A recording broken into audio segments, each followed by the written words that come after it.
Yes. Excuse me. I see that your campaign slogan is a safer Philadelphia, block by block. Sounds good. I just wondered if you could speak to that a little from a policy perspective that you just did on education.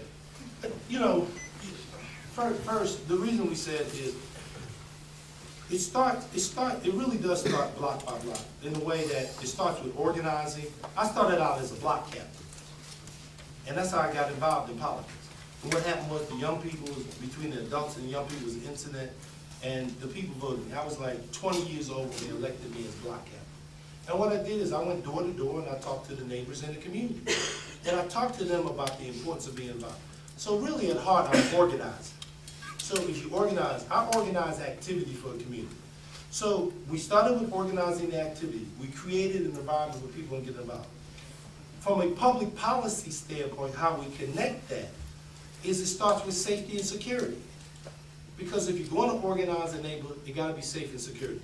Everything else starts with safety and security. So the first thing is the most essential element of a government is to make sure people are safe. Since post 9/11, I don't care where you go, you gotta have IDs, you gotta have everywhere. That's the way, nature of the world today.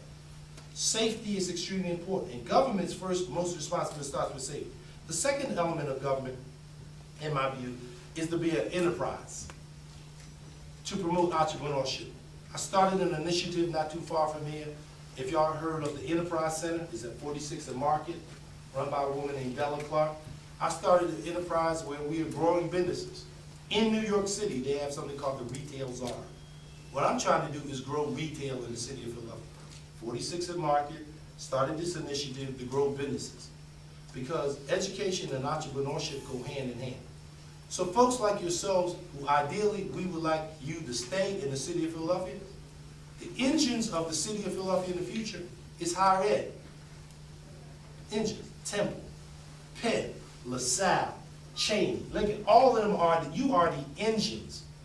Because this is where the knowledge base, this is the kind of society we live in today. So this is where entrepreneurship was first. So when I say block by block, basically you gotta go block by block, community by community, and build it. In West Oak Lane, I was able to do that with something called the Ogontz Avenue Corporation. I started a community development corporation called the Ogontz Avenue. We bought a shopping center at that particular time, and I didn't have any idea. And you know where I first started? Matter of fact, I started here with Penn.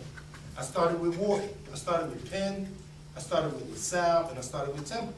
And what I did is I hired a group of students who did the studies that helped me put LaSalle, helped me put Ogontz Avenue together. There was a gentleman who was here at Penn by the name of Bernie Tenenbaum. He was in something called your Small Business Development Center. And he was the person I went to. There's a gentleman named David Thornburg. And these were the gentlemen who helped me map out the initial plan. So you can see what I did is I used the universities as a way to help me do the plan. And so I've gone from that block to another block, 3 more, 5 blocks in West Oak Lane. Crime is down in West Oak Lane. Education options are up. We started something we call this thing called the Kid Zone, where I got this idea out of New York by the name of a gentleman by the name of Jeffrey Canada. Started something called the Harlem Children's Zone. I borrowed that concept, started this thing. And what we do is we focus on kids from 0 to 5. So all of these things I'm describing to you, what I've tried to do is use my neighborhood as a laboratory. And I've used my neighborhood as a laboratory, and then from there, I've developed public policies that come. I started something called the Supermarket Initiative. You have this supermarket over here called Fresh Grocery, owned by a gentleman named Pat Burns. You go down to 43rd and Walnut, there's something called Supremo. That 4 years ago, that supermarket didn't exist. I started this initiative called the Supermarket Initiative. Matter of fact, it was recognized by Harvard of one of 50 best programs in the nation. What did I do? I got $30 million of public money, $80 million of private money, put it together, and then we started seeding capital. So when you go down Walnut Street, you got the Fresh Grocery at 40th and Walnut, at 43rd and Walnut, you got Supremo, and at 56th and Walnut, you have 56th and Chestnut, you have Fresh Grocery. What do you have? For the first time in inner city neighborhoods, people got choices and options of where they buy food from. What is that good for? It's good for jobs. It's good for health. You know, we have a big problem with obesity. That's an issue we need to deal with. If we change our health system from a sick system to a wellness system, we change people's habits.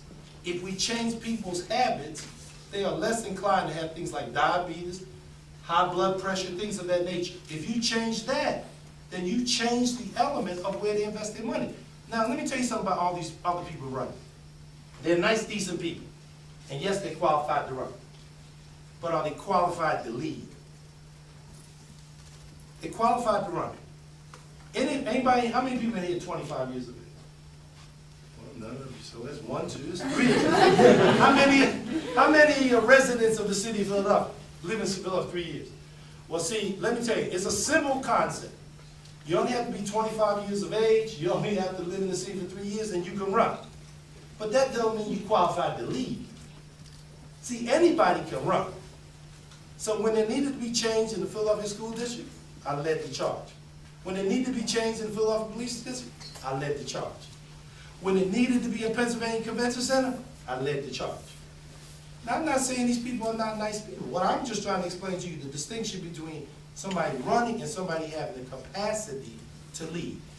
Leadership is the most essential element to where we are today. You don't have to see what's taking place in the White House. Poor leadership will get you poor results.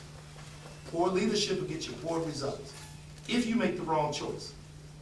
So what I'm hoping by you talking tonight is you check my website out. You see exactly the kinds of things that I've been doing, the history of my record.